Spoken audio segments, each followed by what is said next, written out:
Okay, well, with that, we can go ahead and move on to our training for today. We've already kind of heard from Rabbi B here. I'm going to turn it over to you. But one quick question. I just saw your message. Do you want me to record it or no? Yes. If you could, that'd be great. Your response. Thank you. Okay. Now I just have to. Okay, I'm going to do that. Okay, it is now recording, so we should be all set. And so with that, I'm going to turn it over to you, and just again want to thank you for being with us, and I want to thank Karen for setting this up. This is really great. So thank you so much, and we'll turn it over to you. No, thank you, Julie. I really appreciate the invitation. And yeah, Karen, really been an honor to get to know Karen Gustafson, Executive Director of JFS. We've done a project together, and she's doing great work. So thanks for making this connection. I'm going to begin with a little story about an elderly woman, because I think it's a good icebreaker. It was either that or, by the way, pandering is not beneath me. So just for the record, I'm just saying I could wear this the whole time if it keeps your eyes on me. But I know there's Zoom fatigue, and that's why I wanted to share with you the following. So there's a little elderly woman, and she goes to her local church. And she goes in, and she's greeted by a very friendly usher.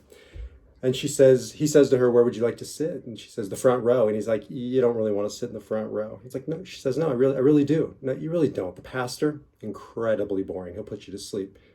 The woman says indignantly, "Do you know who I am?" The man says, "I do not." She says, "I'm the pastor's mother." To which the man says, "Do you know who I am?" She says, "I do not." He says, "Good." And he leaves out the back door. And I say that for three reasons. One, my mother's on the call, so be careful. Jan Goldstein's on the call. Number two, I am a pastor, and is it a job hazard? We put people to sleep sometimes, so I will try not to.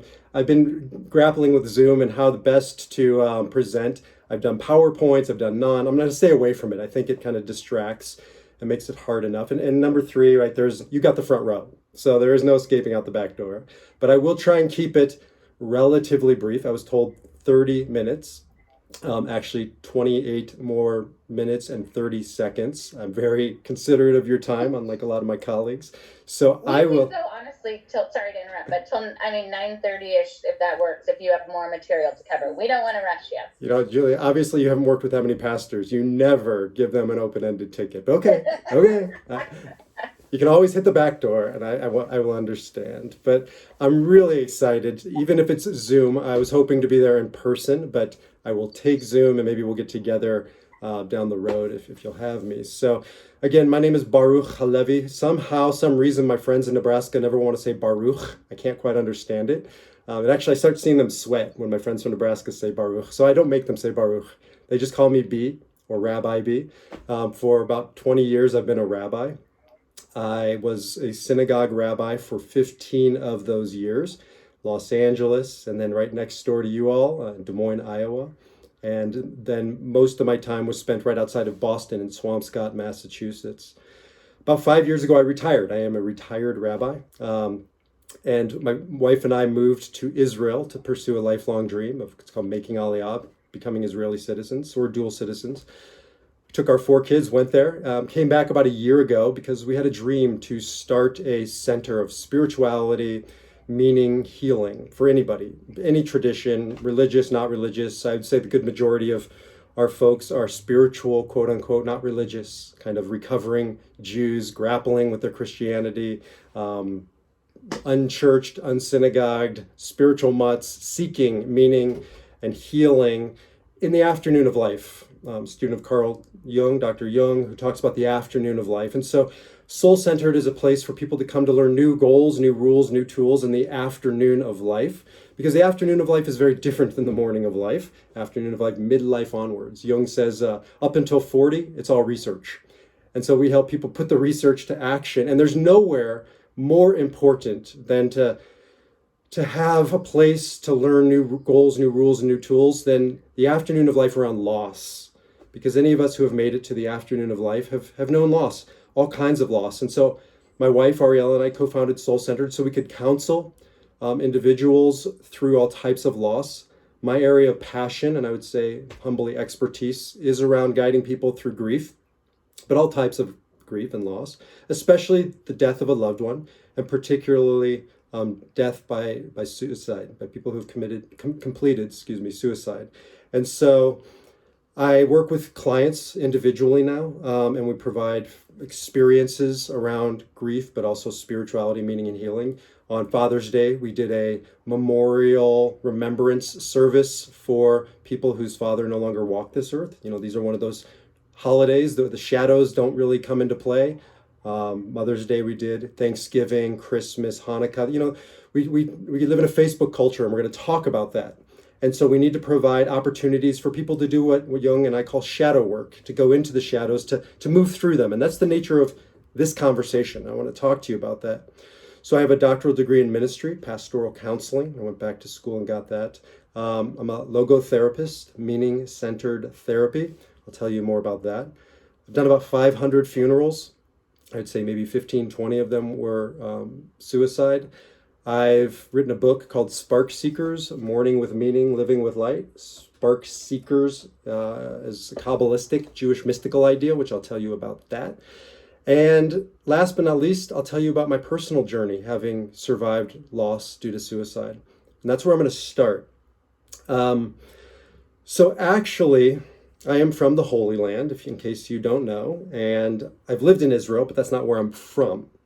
It's actually not pandering when I wear this hat, because this is my birthplace. Right? I am born and bred Omaha, Nebraska, Cornhuskers all the way.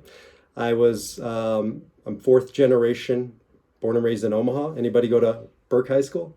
I can't really see because there's so many of you, but Burke High School, class of 1990. I changed my name. I was Jason Perlman. I was not escaping the law. It's no dark, sinister reasons why I changed my name. I was living in Israel and they couldn't say Jason. So I changed it to Baruch, my Hebrew name, long conversation. Bottom line, it's not how I grew up. I grew up in Omaha, Jason Perlman, and very proud of it.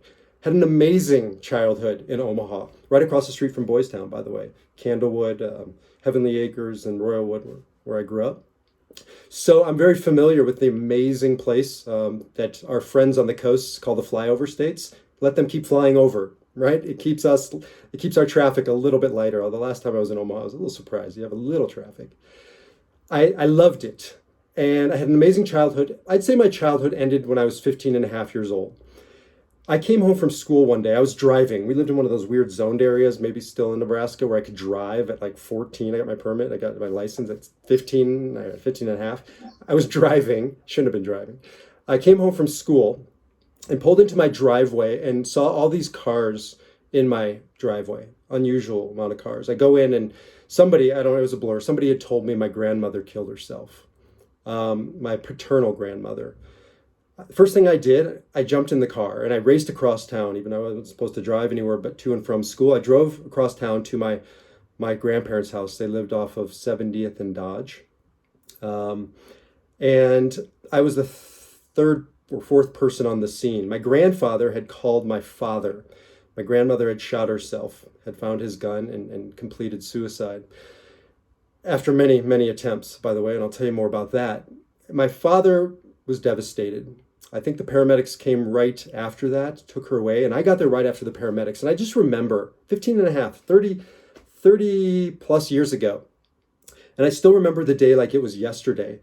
My father just grabbed me. It was just like this primal release. He needed his son, his child, and he just held me. And I just remember being in the nape of his neck, him squeezing my hair and holding me tight and screaming at the top of his lungs, why, over and over again. And I can't explain it. I couldn't explain it then, but I knew it, and I can explain it now. Something more than just my grandmother died in that moment. In that moment, my dad died. It would take him another 2 decades or so to actually die, but something began to descend in his life that I've seen over and over again. I call it the dark, destructive silence. A silence, right? Just kind of descended in our life, in his life. The silence had always been there. Growing up, there were a lot of things that were off limits to talk about. I'm sure many of you grew up in the same era I did, same place in Omaha, Nebraska, although it wasn't that different around the country or the world. There were certain things that were off limits. We weren't allowed to talk about my grandmother's depression, and she had depression. I just remember even trying to bring it up. It was off limits. We weren't allowed to talk about the fact that she attempted suicide multiple times before that, and we all knew it. We weren't allowed to talk about, I call them the dark Ds, depression, death. Death was totally off limits. Divorce, 6 or 7 aunts and uncles. Divorce was becoming a thing then, but at the time, we weren't allowed to talk about it. My parents ended up divorced. My grandparents ended up divorced. All my aunts and uncles ended up divorced. Off limits. There was so much that was off limits, and I just remember feeling like I was suffocating in silence. I know my dad was. A few years later, so interesting, I got the chills just saying this. We were on a walk in Boys Town, in the beautiful, down near the pond. And I said to him, Dad, you're sinking. And he yelled at me. He screamed at me and saying, I'm not. It's none of your business. You're too young. You can't understand. I hadn't thought about that Boys Town incident, where we were. I've thought about the incident. I went home and I wrote him out the lyrics to his favorite group and his favorite song, Simon and Garfunkel, Sounds of Silence. Right? Maybe you remember it. Fools, said I, you do not know. Silence like a cancer grows. Hear my words that I might teach you. Take my arms that I might reach you. But my words like silent raindrops fell and echoed in the wells of silence. I begged my dad to listen, but those words just echoed in the wells of silence for him. And I watched him come undone and fall apart under the weight of that silence, ultimately throwing away his marriage to my mother, throwing away his business, throwing away his community, born and bred in Omaha, cut out his friends, cut out his community, left his community. And in the moment he did, it's what philosopher Will Herberg calls cut flower syndrome.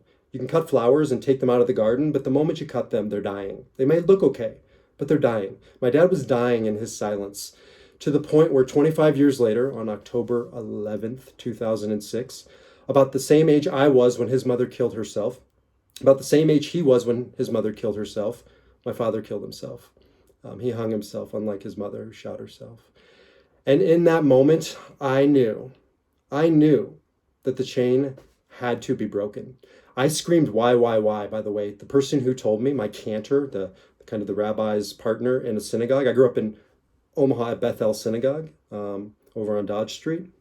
Also, Temple Emmanuel, my mentor, Rabbi Aryeh Azrael, amazing man. He wasn't there when I was growing up, but we became close afterwards. And send my love and prayers to Aryeh. I'm sure many of you know them. His beloved wife just passed. Please give him your condolences. I remember screaming, why? Because my cantor who told me the news, I was working in Boston, was my cantor growing up in Omaha, Emil Berkovitz. And Emil just held me while I screamed, why? But here's the difference, right? He or she who has a big enough why, says Nietzsche, can endure anyhow. It's not ironic. Those words were why. My dad didn't have a why. My grandmother didn't have a why. I had a why. And I want to talk to you about that why, because I believe that why is the defining difference between my dad and me and my grandmother. There are a lot of factors that go into suicide. There is never a factor. All kinds of factors. The dark, destructive silence is a primary factor. I've yet to meet anybody whose loved one didn't complete suicide without feeling the destruction of the silence that I've been describing. Nonetheless, I knew my why, and I wasn't going to live in silence. I was going to shatter the silence. And I turned to the Bible, I turned to the Torah, our shared wisdom tradition for many on this call. And the words from Deuteronomy, right? To choose life. Uvacharta b'chaim, it says. Choose life. And I reread it in a different way. Because if you look at the verse, it says, choose life. Why? So that you may live, but so that your children may live. And when it comes to surviving the loss due to suicide, there is a mantra and a mission of choosing life that is no longer taken for granted. Anybody here who's survived knows it becomes an obvious choice, or not so obvious choice, but it becomes a blatant choice. And I made that choice. And I said I was going to choose life at all costs. And so that's what I want to talk to you about today. What does it mean to choose life? How do we guide other people who have survived loss by suicide to choose life? How do we go out and do your amazing work of this coalition to help others choose life? I've boiled it down into 3 simple, I hope not simplistic, but simple steps, if you will. They're not really steps, they're phases or aspects to this. We're going to talk through them in the remaining 15 minutes or so. And that is part 1. You got to name the darkness. You've got to give it voice, give it words. Number 2, you've got to face the darkness. You've got to mindfully, intentionally walk into the darkness. And number three, you got to replace the darkness with something bigger, with that why. So we're going to talk about naming it, facing it, and replacing it. So number one, in my journey and in counseling and guiding others, you can't tame it until you name it. They say in the recovery world, in the self-help world, if you can't name it, it has power. It has absolute power. Right? It was Jean-Jacques Rousseau who said, absolute silence leads to absolute sorrow. It is the image of death. Absolute silence is the most destructive thing I have ever experienced in my life and guiding other people. There's holy silence. I don't get that. I got 4 little kids. I got a busy life. I have to go make holy silence. But then there's a lot of unholy silence. And that's the silence I'm talking about. It's the silence that has pervaded our culture around a lot of subjects.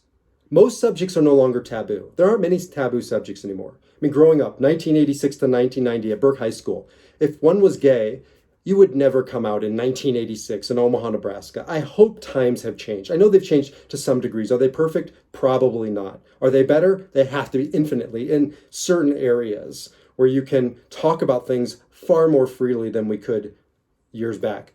There are certain areas that are amazingly stunted, like death. You know, of those 500 funerals, a good percentage obviously were older folks, 80s, 90s. How many of them didn't have their funeral arrangements? So many. These were successful businessmen and women and professionals out in the world succeeding, and yet they wouldn't face their death. We have a culture that outsources death. Right? You go to the nursing home, you go to the funeral home. We don't talk about it. Everybody's freaked out by it.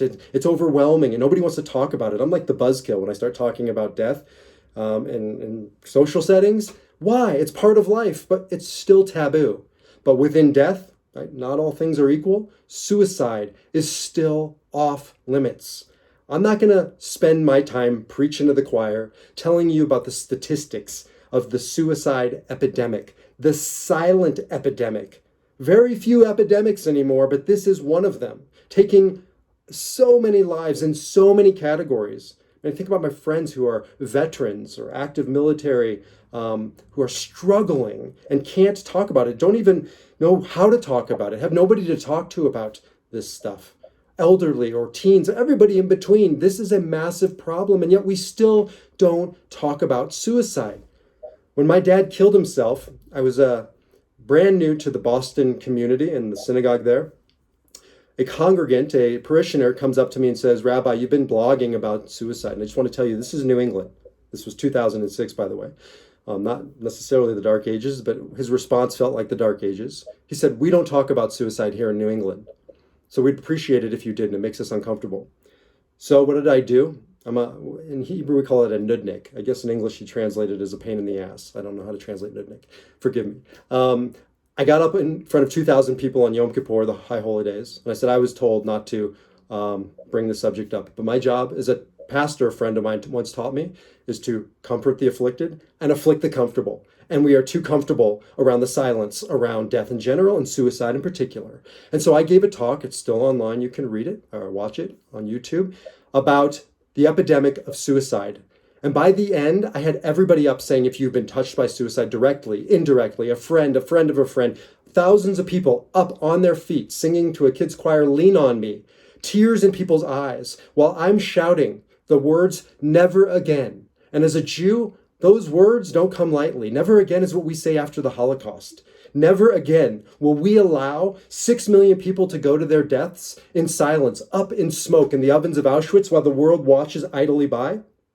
We must say the same thing about suicide. Never again will we allow somebody to suffer, sit, decay in silence when we could have been there, should have been there, and you all are doing this. We need more of you and coalitions like the one you've all inspired. We have to go shatter the silence, right? It says in the Psalms, Lo ametim tahalel Yahweh, lo kol yordei duma. The dead cannot praise you, God, and neither can those go down in silence. And when I said to these 2,000 people, it's, I will not go down in silence, and you should not go down in silence.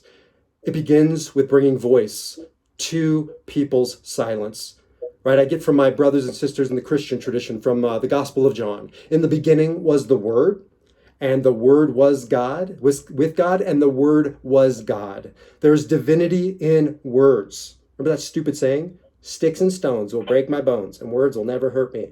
Ridiculous. Sticks and stones will only break your bones. Words will destroy you. The presence of destructive words, the absence of constructive words. We become godly, co-creators, life savers when we help others find their voice, the power of their words. It's what I do in counseling. It's what you all do with your organizations to help people, victims who have lost their voice in 1,000 different ways, find their voice, whether they're surviving loss or whether they're contemplating leaving. Words are the beginning point. We got to name it to tame it. Number 2, name the darkness, face the darkness. People will say, okay, I get naming it. I get giving voice to it, counseling, therapy, all this wonderful stuff. What do you mean face it? Who doesn't face the darkness? I just described to you around death and suicide, we run from the darkness. There's this great Sufi teaching about a mystic who comes along a man who's searching underneath a street lamp hundreds of years ago. He says, what are you looking for? I'm looking for my keys. Can I help you? Absolutely. So the mystic gets down on his knees and starts looking. The mystic says, whereabouts did you lose the keys? I lost them over there in the shadows. Why are we looking here? Because this is where the light is. That's how we treat a lot of these issues. We don't want to face the darkness. So what happens when death comes? Regardless of how it comes, but especially by suicide, we do what I call is the void dance, avoidance, a void dance, a dance around the void. There's a void that descends in our lives individually, families, collectively, communally, societally. And so we just start dancing around it and we try and numb the pain. I would say that even more destructive, than illicit narcotics, which are a deep problem in our society, and alcohol, which are approved of narcotics, are other things like eating and shopping and television, because they're silent and they're subtle and they're socially acceptable. I like alliteration. Sorry, I get into the alliteration sometimes. Forgive me. That's the void dance. We dance around the void because we don't want to face what's in it. But there's only one way through the void, and that is through the void. We've got to deal with the monsters. Stephen King, the author of Monsters, said monsters are real. They don't live in books. They don't live out in the world. They live in our head, and sometimes they win. Monsters are real. And the only way to deal with a monster when you're a child, you go into your children's room, there are no monsters in your closet. How do we know? Let's look into the closet. There are no monsters down in you.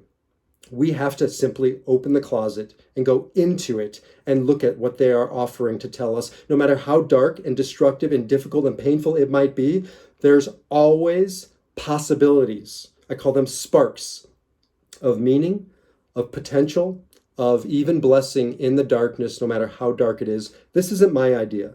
This is a few thousand years old, coming from Kabbalah, Jewish mysticism. And this is the title where I got my book Spark Seekers from. Kabbalistic idea is a universal idea, but the Kabbalists really give voice to it. And they say all life begins in the darkness, the Big Bang, right? They didn't have the language Big Bang, but the universe began in darkness. A baby begins in the mother's womb, a place of darkness. All life begins in darkness. We have to go into it and find the darkness, right? Out of emergency comes emergence. And so I work with people, you all are helping people to name the darkness, to face the darkness proactively. We live in a society that doesn't want imperfect, ugly, painful darkness, so we avoid it. But we have to reframe this. A great Kabbalist once said, there is nothing more whole than a shattered heart. There's nothing more whole than a shattered heart. Don't cover over your darkness. What did my dad say? Every time I reached out to him after his mother's death, and anybody did, how are you doing, Dad? What did he say? You know what he said because you hear it from the people you love or guide. I'm fine. I'm fine. I just counseled a woman whose father, we'll call her Mary, her father jumped off a cliff about 2 months ago. First conversation, Mary, how are you? I'm fine, Rabbi. I'm fine. I said, Mary, your father just jumped off a cliff, and you mean to tell me you're fine?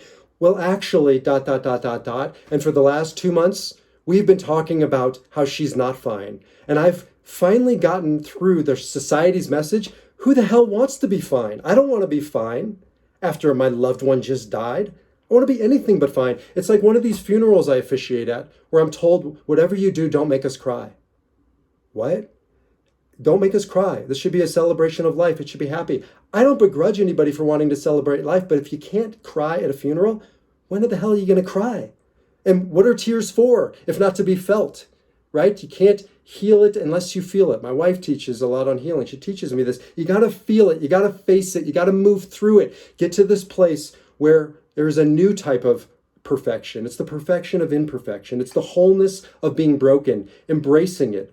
I know everybody knows Brene Brown. Brene Brown teaches on courage, coming from this place of wholehearted. Courage means heart, to take your shattered heart, to hold it, and to move forward in your life. And so it's about naming it, facing it, and replacing it. And this is the last piece of the puzzle. Thank you, Tiffany. Preach on. Reading the chats. So feel free to chat. And I want to take some questions here in a few minutes, so feel free to also share your questions in the chat. So name it, face it, replace it. I want to tell you a quick story about a man we're going to call 119104. Why do I call him 119104? By the way, I wear his number on my arm, even though you're not supposed to wear tattoos in Judaism. I have his literally name tattooed across my arm, and I'll tell you why. And it says 119104. That's how I know the number. He had everything taken from him. He had his wife murdered. He had his parents murdered. He had his siblings murdered. He had his community murdered. And he went to Auschwitz. He went to 2 other camps and then was interred in Auschwitz for the remainder of the Holocaust. And yet he was one of these great men and women, like Nelson Mandela, like Martin Luther King, like Natan Sharansky. There's so many of them who would say something to the effect of, I was in prison, but I was never imprisoned. They put me behind bars, but I was always a free man. He said the following out of the Holocaust: we who lived in the concentration camp can remember the men who walked through the huts, comforting others, giving away their last piece of bread. They may have been few in number, but they offer us sufficient proof. Everything can be taken from a man or woman, but one thing, the last of human freedoms, to choose one's attitude in any given set of circumstances, to choose one's way. Prisoner 119104's name was Dr. Viktor Frankl. He wrote Man's Search for Meaning and 32 other books. He's the founder of the 3rd Viennese School of Psychotherapy called logotherapy. Logo means meaning. It also means word from the Bible, but it ultimately means truth or meaning. It's meaning-centered therapy. Dr. Frankl took his experience of the Holocaust and found his sparks. And his spark became helping other people find their sparks within the darkness, finding meaning and purpose and blessing and possibility out of what would have been otherwise destruction. If he can do it out of the Holocaust, I can do it in my struggle-filled life, and the people we guide can do it in their lives. I've seen over and over again that this idea of logotherapy, and you don't have to subscribe to the particular therapy, you all know it, you all live it. That's why you're part of this coalition. Dr. Frankl's thesis was, life has meaning under all circumstances. We have a need, a primal need. Freud said we have a need for pleasure.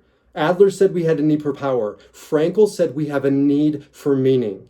What people need on the other side of loss, or those who are contemplating suicide, is something bigger than themselves. She who has a big enough why can endure anyhow. They need a why. What I spend my time doing, obviously what you all spend your time doing, is helping people remember their why, discover their why, out of that darkness. And it's a new why. When your loved one kills themselves, when you survive death by suicide, everything changes. Nothing is the same. And yet it can be beautiful again if you have a new definition of beautiful, right? Perfectly imperfect. The shattered wholeness. It can't be the way it was, but that's not the choice. I'd take my dad back in a heartbeat. I'd trade it all in to have my dad, Shelley Perlman, back again. Last I checked, I wasn't given the choice. So either I leave him in the tragedy of his suicide, my grandmother in the tragedy of her suicide, and dishonor them by following in their footsteps, or by surviving. Because you know what? Surviving is not an end, it's a means. It is not enough to survive. We owe it to our loved ones to thrive. At some point, not right away, we need to feel the pain, we need to work through the darkness, but at some point, we need to come out the other side of the darkness. There's this beautiful practice in Judaism called sitting Shiva. Shiva is 7 days after somebody dies. You sit in the darkness, literally, figuratively, for sure, for 7 days. On the seventh day, you stand up, whether you want to or not, and you walk around the block with a friend. You go back out into the light. At some point after the death, and I don't care what type of death it is, we have to stand up and go out back into the world to discover light. And maybe the light is just living and bringing other people life. Maybe it's devoting ourselves to a cause like this beautiful coalition. There's 1,000 ways each one of us, says Frankl, has to find our own unique meaning, that our own unique life is calling out to us. When we help people find this purpose, right, to name it, to face it, and to replace the darkness with light, everything changes. And we break the cycle, and we move back out into the light, and we redeem our loved ones. I'll end with this. In 2014, do you know what the number one Googled search was? Well, if it was 2014, it probably wouldn't have been all that surprising. And I have a video clip I'm not going to share just because I've gone over a little bit on time. Robin Williams suicide. Robin Williams suicide was the number one Googled phrase. It was 2014, I believe, maybe 2015. But out of all the searches, why? Because we intuited something heartbreaking about Robin Williams. It didn't make sense. He seemed so happy, but there was so much darkness. He seemed to be the smiles and the outward image of I'm fine. And if he's not fine, what about the people who really aren't fine or are outwardly showing they're not fine? He seemed to be somebody who wasn't doing the void dance. He seemed to be somebody who was free of pain and suffering. He's so happy. And yet we saw with Robin Williams, Stephen King saying, monsters are real and they live in our head and sometimes they win. And it struck a chord in all of us, everybody that year and probably thereafter, and hopefully continues to strike a chord, that people can be too superficial, and we just accept the I'm fine and we walk right past them. But the next time we know somebody is struggling in darkness, to help stop, to see them, compassion with suffering, to stop and to sit with them for a moment in their suffering, not to fix their suffering. I've been married 21 years. My wife is still working on that. Stop trying to fix it. Just sit there and hold it. And holding somebody's suffering and giving them voice, helping them name it, and helping them face it, and helping them replace it is enough. Last image, I promise. A person dies 2 deaths, once when their body dies and once when their story dies. There's nothing you can do about the death of your loved one. I don't care if it was suicide. It wasn't your fault. Remember that Robin Williams movie, Good Will Hunting? Holding Matt Damon's character, Will? It's not your fault. It's not your fault. It's not your fault. Say it 10,000 times until they believe it. It's not your fault. Hold them and then remind them. The person doesn't have to die 2 deaths. Once when the body dies and once when their story dies. You are a guardian of their story. You are guarding their flame, as I call it, their fire. Carry their fire forward by living. Not by surviving, but by living more fully, by loving more fiercely, by finding your why, your spark, and taking that spark and illuminating a darkened world. And in that way, you will have redeemed the tragedy, and you will have broken the cycle, and you will have brought goodness out of destruction, emergence out of emergency. And so that's the work you all are doing. And I just came to say thank you, to help maybe give you a context that maybe you have, maybe you haven't thought about, and now open it up for any questions if you do have any questions. And I see a few on the side privately. Feel free to share them privately or publicly. Or verbally, I'm happy to have you jump in as well. I love that. Thank you. I really love that concept. You're the guardian of their story there at the end to close that out. That's fantastic. A good thing to keep in mind, definitely. If you have questions, please type them into the chat box, and we can facilitate those for him. Or as he said, just go ahead and speak up. There's not so many of us that I think we wouldn't all talk over each other. So please feel free to take this time and ask questions. We still have quite a bit of time. So I was, Chris Stewart asked me, what do I think about the concept of miracles? If it's okay, Chris, I'll just read this. This may be too deep, but my folks are called miracles after severe brain injury. Pros and cons of thinking of a self as a miracle. So the primary difference between logotherapy and traditional psychotherapy is that Viktor Frankl's premise was that we are a soul. He called it the nous, or noetic. We are a soul, and we happen to have a body and a mind and emotions. And that's the starting point. It's not a religious necessarily concept, but it's a starting point. And our soul is always whole. Our soul doesn't become tainted with all of the stuff of life, all of the neuroses, etc. And so that is a miracle. I mean, teacher of mine, Wayne Dyer, is probably my primary teacher in life. You probably know Rabbi Wayne Dyer, the greatest man to ever have lived and teach. In my opinion, not the greatest, one of the greatest. I don't want to get into any theological conversations. He talks about how, you are a miracle. As he says, you're the sperm that won the race. You are a miracle by the fact that you are here against all odds. It is miraculous. So I think the miracle is that we are here at all. I don't think it's a stretch to talk about miracles. I think it's a miracle when somebody finds their way back to their soul after having felt like it was stripped from them. And anybody who's survived suicide, death in general, suicide particularly, knows what it's like to feel like your soul is gone. It's not gone. It's just been covered over. And so we help people find their way back to the noetic, the soul. That's a miracle.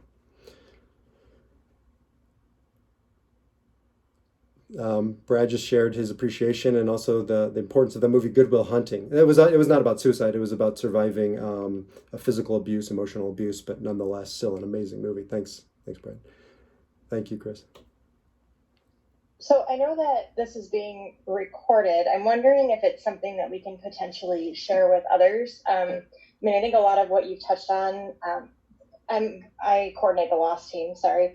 And a lot of what you touched on is what we talk about with people that we're working with.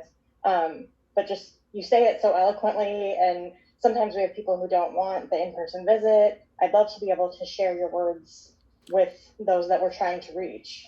Yeah. That's okay. Yeah, they're not my words. They're great wisdom traditions I've just gathered together, so share them freely. And that's what I do for a living. I work with individuals and I speak to communities on these topics. So however I can help to give voice to any of your organizations or those whom you serve, I'd be honored to. Awesome. Thank you so much. Are you familiar, Rabbi B, with the lost team, or would you like Sarah to explain a little bit about what that is? Would love to learn more about you all. Okay. Because it's a national program too, so it's in several different states. Please. So the Kim Foundation and Region 6 came together and formed a lost team for the metro area. It stands for Local Outreach to Suicide Survivors. And we are a team of volunteers who are people who have lost loved ones to suicide, and then we also have clinicians on the team. So we receive notification from law enforcement of deaths in our community, and then we reach out to next of kin and those who are impacted to offer resources and support throughout our community. So thanks to the people at Kim Foundation, especially, we've been able to formulate that team. We have 25 people on our team right now, and growing. And actually in the state of Nebraska, we're up to 9, right, Julia? Teams in the state of Nebraska? Yeah. Okay. So, and yeah, it's nationwide. So we went to California last year. They only have 2 teams in California. So Nebraska's winning. That's amazing. Thank you for your work. And, it's just so important to remember for people on this call and the lost team, who heals the healers. I carried so much suffering for so long, 500 funerals and everything that comes with being clergy, that I just remember feeling crushed sometimes under the weight. And just so it's so important to remember to heal the healers as well as heal those whom you're guiding. Absolutely. Well, and I just wanted to share with everybody kind of how this happened, that if it wasn't, seeing everybody's faces on Zoom reminds me of those old shampoo commercials that said, and so on and so on and so on, right? And that's how I think things grow. It's been my involvement in this coalition and doing this work, and with community members, some who are on this call as well, listening to this today, that really sparked my interest and started putting more work out into the Jewish community, which I happen to work in. I happen to not be Jewish myself, but I work in the Jewish community. And so as a result of that, Rabbi B's mom said, well, did you know that my son wrote this book and who he is? And so she brought me his book, and I read his book, and I didn't read it from obviously a Jewish connection or context, but I read it just from the work that we're all doing and absolutely loved it, and just wanted to hear more and to share more. And that's how he and I got connected, was what can we do together? How can we send this message to people just about not accepting death and staying in the dark, but how do we turn that into, again, being a spark seeker and seeing it positive? And again, you have to embrace the dark, but then you at some point have to turn to the light, or you die yourself, either figuratively or literally. So anyway, I just wanted to share my connection, but it really started with, again, if it weren't for this coalition and everything that we're all doing together, none of this would have happened. So Thank you. Yes, thank you. And thank you, Karen, for making this connection. Are you guys able to still do the session you guys were going to do together? no, that was going to be last night. Oh, okay. And we didn't because I know he's, I just am, a couple reasons that we didn't. One is sometimes I think everybody's like Zoom done, with a lot of trainings. And the other thing is I was pretty nervous about doing something regarding suicide on Zoom and then not being in a room where we could take care of people or see people or be available to people. And so I really probably got a little fearful myself, just not wanting to do that on Zoom. So That's that was understandable. Yeah, that's understandable for sure. Any other questions or thoughts that you want to share with the group, or questions for him?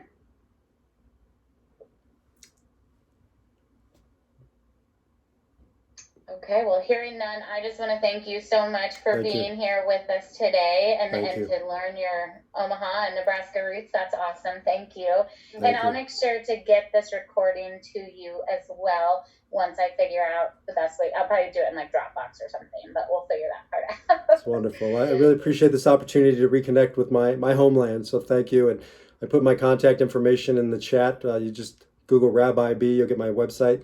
You can send me an email at rabbib@rabbib.com, but would love to hear from you. Okay, well, thank you so much. And with that, really, our agenda, I just want to remind everybody, we do not meet, we have room for, or time, I guess,